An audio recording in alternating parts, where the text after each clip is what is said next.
Short kings and queens, this one's for you. Let me guess. You've been blasting them out the blocks early.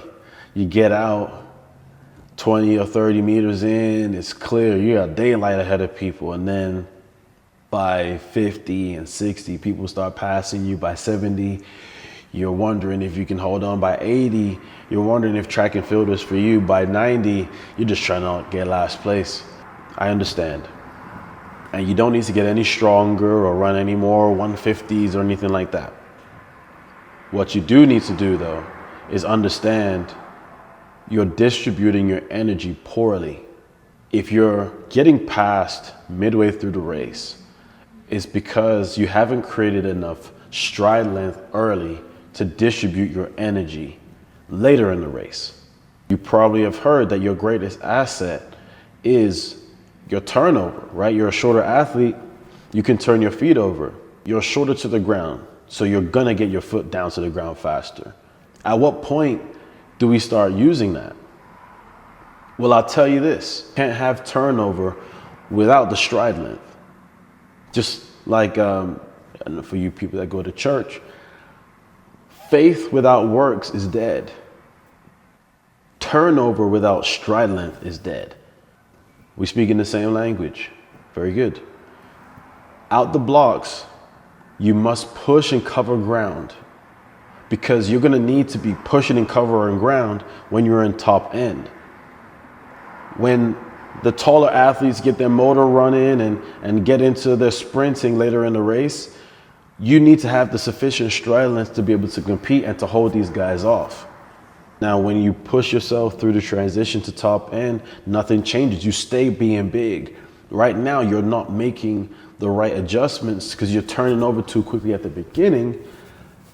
And then you're either trying to fight stride length that's not there later, because that's just impossible to start like pushing more without it really throwing off your momentum, or you're not trying to get the stride length at all. Shorter athletes, these are people I want you to look at. Terrence Laird and Walter Dix, phenomenal knee drive, phenomenal extension to the ground from those guys. On the women's side, I want you to look at Carmelita Jeter and Shelly-Ann Fraser-Pryce. Watch how big they push in the acceleration early, and watch how tall they are, how much they bounce off the ground late in the race. Again, turnover is great, but the stride length has to be there. You got to push and cover ground. Pushing off the ground through the transition into max velocity. You're going to feel extra flight time here.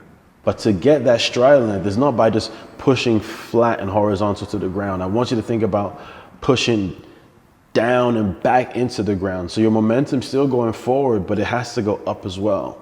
This feeling is going to have your hips travel higher, so you cover more distance. This is the only way we can safely create more stride length without reaching. And you know what reaching looks like. It's when your foot goes in front of your hips and is grabbing and dragging at the ground. We don't want that.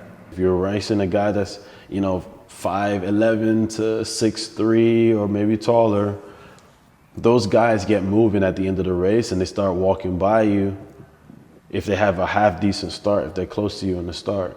The only way to match that is by being in the air longer. Push off the ground, get that extra flight time. Practice this, feel it. Don't rush it, don't unveil it at a track meet. You already know that. We gotta practice these themes. Talk to your coach. Is this something that I would benefit from? A really good drill you can do is wickets. Wicket runs are awesome. Shout out to Coach Anderson. He has a wicket chart. You just need a measuring tool, a wheel, a tape, and cones or hurdles, nothing super high. Pushing off the ground, you stepping down. Push off the ground, step down. Push off the ground, step down. This is gonna have you feel the extra flight time that you're gonna be needing later in the race, okay? Great thing to do on your max velocity days, even any speed-oriented day that you have, okay? I'm Coach Show, I'm your coach. Thank you guys for 2K subs. We're moving forward. I love it. Make sure you guys like, comment, and subscribe. I appreciate you all. You guys have a blessed one. Peace.